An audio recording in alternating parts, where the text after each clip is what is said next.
His shoes were by my front door. My best friend's shoes. And I wasn't supposed to be home for another 24 hours. I stood in the doorway of my own house with my suitcase still in my hand, the zipper half broken from the airport carousel, my jacket still damp from the rain outside. The lights were low, the kind of low that isn't accidental, the kind of low that someone sets deliberately. And from somewhere down the hall, I could hear the television. Soft, familiar, like someone who knew exactly which volume level I keep it at when I don't want to think too hard about anything. I knew those shoes. Navy blue canvas sneakers with the left sole starting to peel. Marcus had been meaning to replace them for 6 months. I'd told him 3 times to just throw them out. He'd laughed every time and said they still had miles in them. They had miles in them all right, all the way to my house. And by the end of this story, you will understand exactly why I did what I did. And I don't think you'll be able to judge me for it. Not completely. Not once you know everything.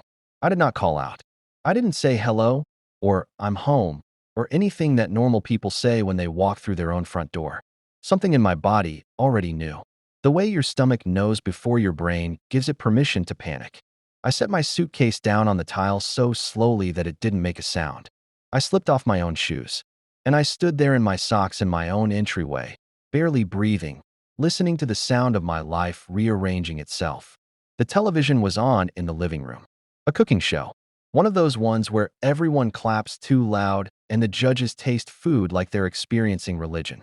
My wife loves that show. She watches it every Thursday night with a glass of red wine and her legs curled under her on the left side of the couch. Always the left side, even when I'm not home. But Marcus hates that show.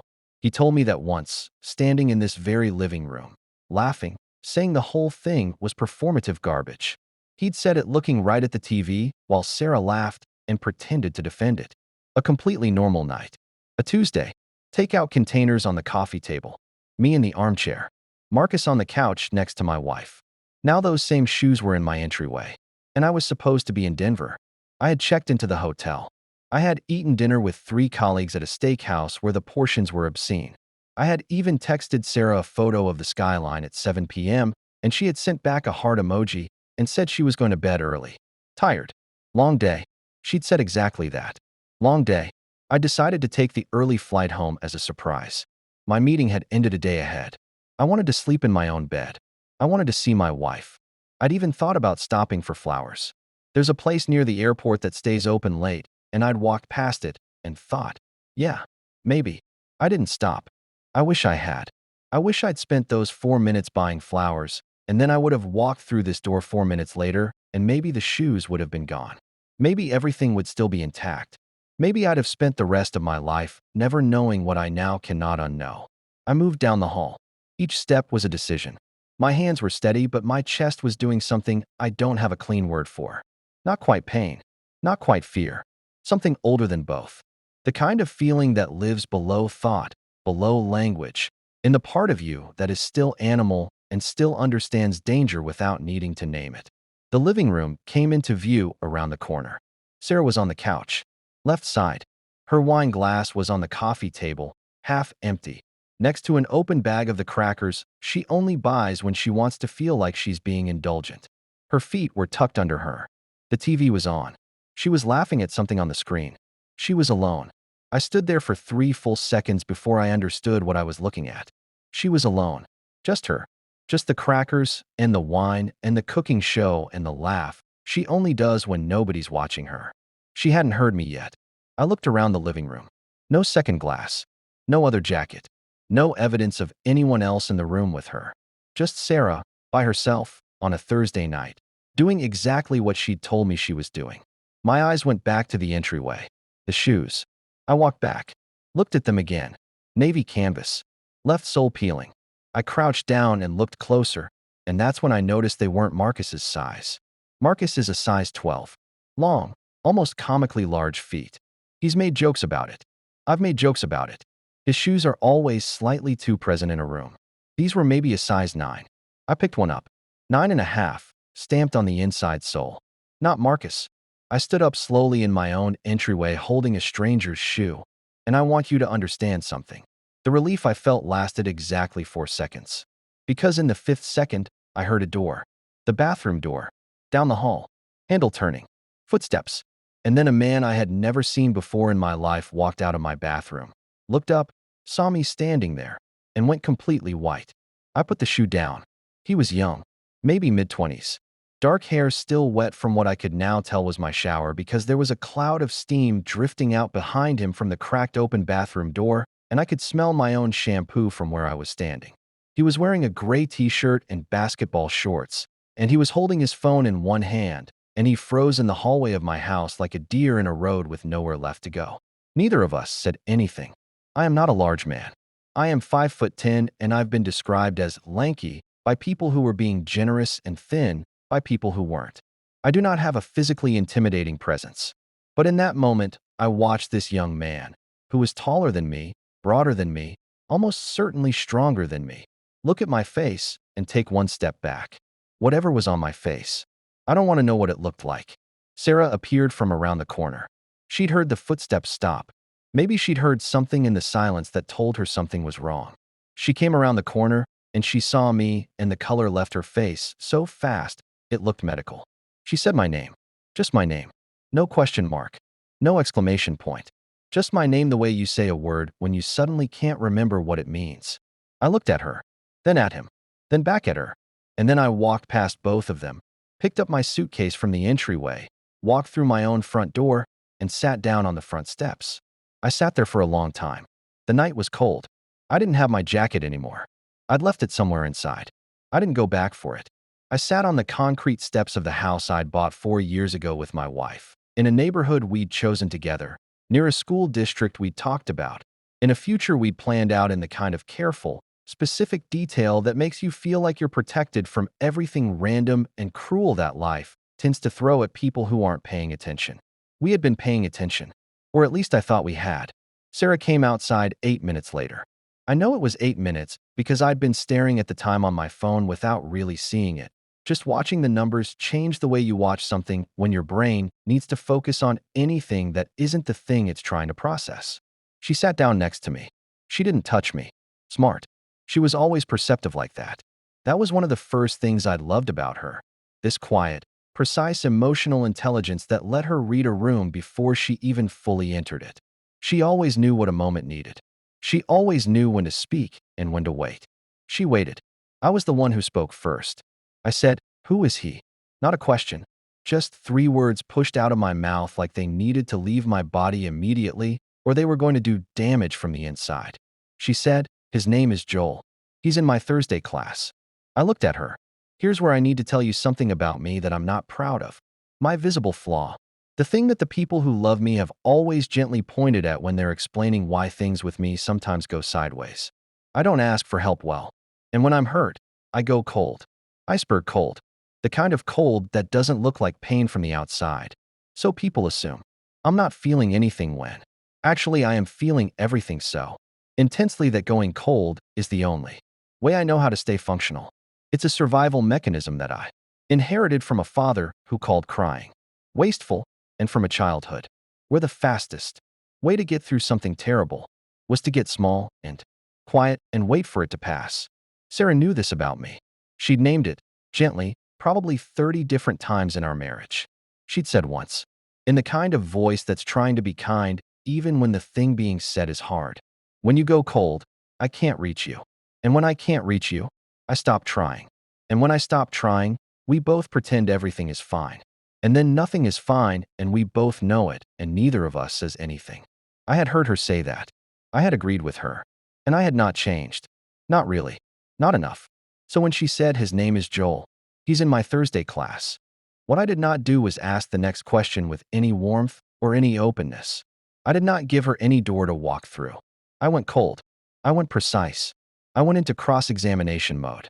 The same mode I use at work when I'm auditing a financial report and I already know something doesn't add up, and I just need to document exactly where the numbers lie. I said, "What class?" She said, "I've been taking a night photography class at the Community Arts Center. I started 2 months ago." I said, "You didn't tell me." She paused.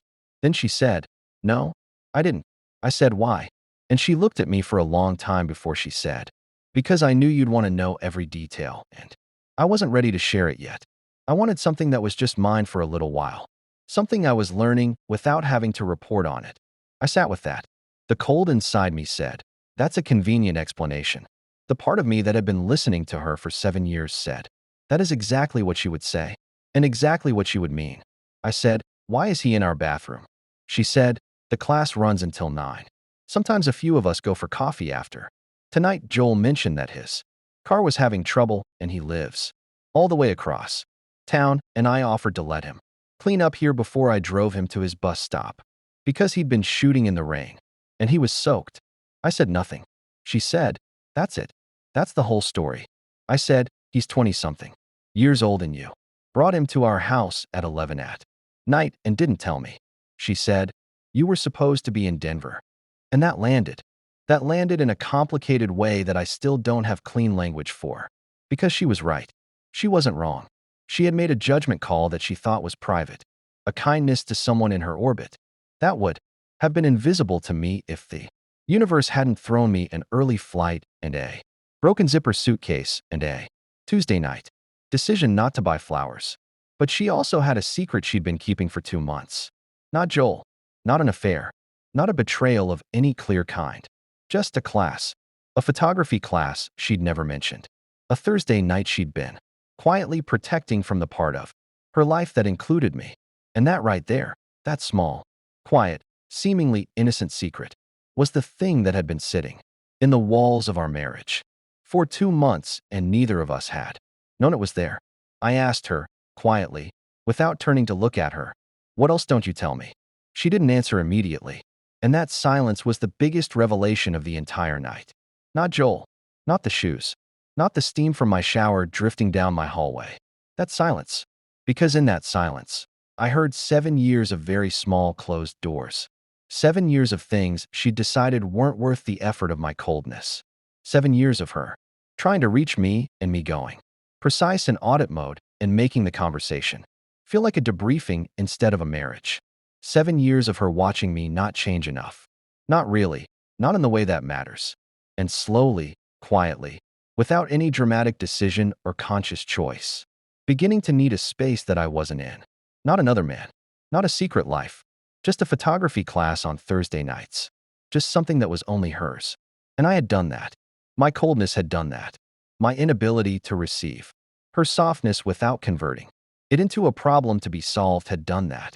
I had built the very wall she was climbing over. Joel came out about 5 minutes later. He stood at the door and said he'd call an Uber. He didn't look at me.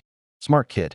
He left without another word, and I will never know what he thought of what he witnessed, and I don't particularly care.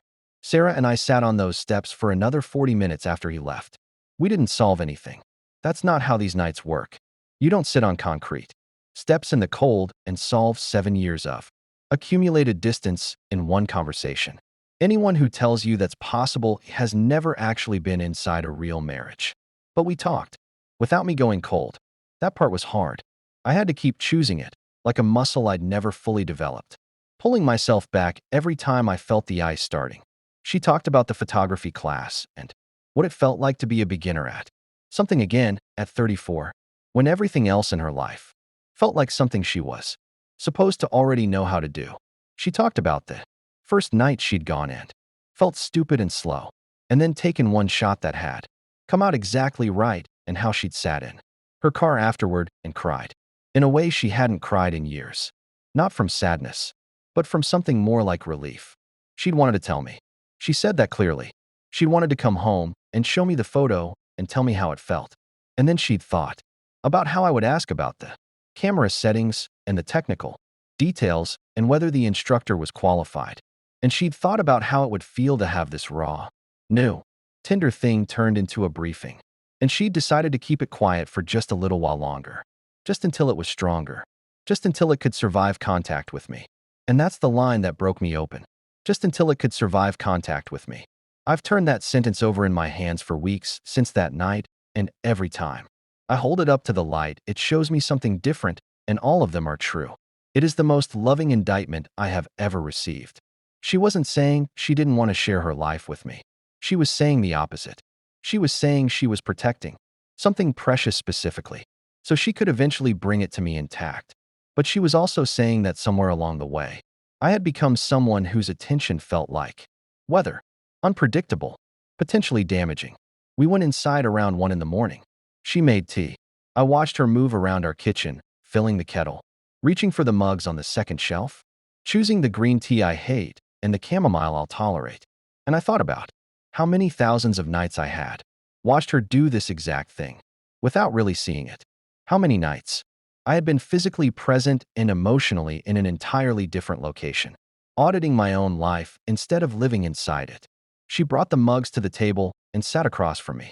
She showed me the photographs on her phone. I didn't ask about the camera settings. I just looked at them. She'd been photographing the city at night, wet streets and streetlights, reflected in puddles and the backs of people who didn't know they were being observed. One of them was a man standing outside a bar at 2 a.m., looking at his phone, and the light from the screen was the only light in the frame. And something about the way he was holding himself, the loneliness of it, the ordinary isolated ache of it, was so precisely true that I sat there in my own kitchen at 1 in the morning and felt my throat close. I said, "Sarah, this is really good." She looked at me, checking, making sure I meant it. I meant it. She looked back down at her phone and said, very quietly, "I know. We didn't talk about what happens next. Not that night. There's a larger conversation coming, the kind that requires daylight and clear heads, and probably someone professional who can sit in the room with us and make sure neither of us goes somewhere we can't come back from." I know that. She knows that. What I know for certain. And this is the thing I keep returning to in the middle of nights when I can't sleep and I lie there listening to her breathe, is that I walked into my own house and found a stranger's shoes by my door and built an entire story out of them that was completely wrong. My fear wrote the narrative before the facts could. I was already standing at the edge of my own worst conclusion before I'd taken a single breath. And somewhere in the investigation of that false story, I accidentally found the true one, which is this. My wife is a person who needed room to grow in a direction I wasn't watching. And instead of telling me, because telling me had historically felt like handing something fragile to someone who didn't know their own strength, she grew quietly. In a photography class, on Thursday nights, with a camera I'd never seen and a side of herself I hadn't been paying attention to. The shoes were not evidence of betrayal. They were evidence of distance. And I had built that distance. One cold response at a time. One cross-examination at a time. One moment of going audit mode when what was needed was just to sit down, shut up, and listen. I think about the man in her photograph sometimes. The one standing outside the bar at 2 a.m., lit only by his phone, holding all his loneliness in the set of his shoulders without knowing anyone was watching. I think about what Sarah saw when she pressed the shutter. I think about what she sees when she looks at me. I wonder sometimes if she's been photographing that man for years without a camera. I wonder if that man is me. Here's what I want to leave you with. And I've been sitting with this question for weeks, and I still don't have an answer. If Sarah had done what so many people would call the obvious thing, if she'd told me about the class from the beginning, forced the conversation, refused to protect the tender thing from my unintentional harshness, would she have been braver? Or would she have been slowly handing me every new part of herself until I had, without meaning to, turned all of it into something useful and organized and explained and dead? Is protecting something you love from the person you love a form of wisdom or a form of giving up? And if the person causing the damage has no idea they're doing it, if the coldness is unconscious, inherited, buried so deep it doesn't even feel like a choice, are they still responsible for what it destroys? I don't think there's a clean answer. I think that's the point. I think that's what makes this kind of damage so devastating and so common and so quietly catastrophic. Nobody in the story is a villain. Nobody woke up one morning and decided to ruin something. Two people who love each other just kept making small survivable choices until one day the choices had stacked up into something that looked, from the outside, with a stranger's shoes in the doorway, like a disaster. Maybe it is. Maybe it isn't. I'm still finding out. Drop your answer in the comments. I read every single one. And I think this question might matter more to you than you're ready to admit.